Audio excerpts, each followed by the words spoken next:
first few tries can be a little frustrating because for most people, you're going to be using muscles that you're not accustomed to using.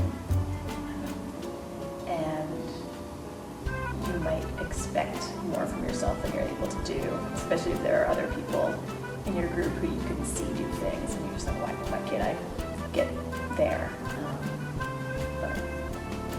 So just that you have to be a little bit patient, and everyone can progress, but some people will progress a lot more quickly.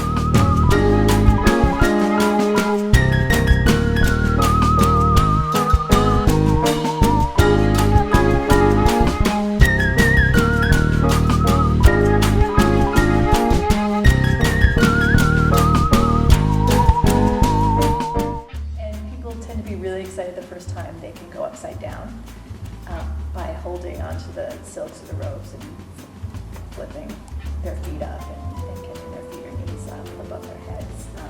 That's a gigantic thrill, and it was for me too. And then the different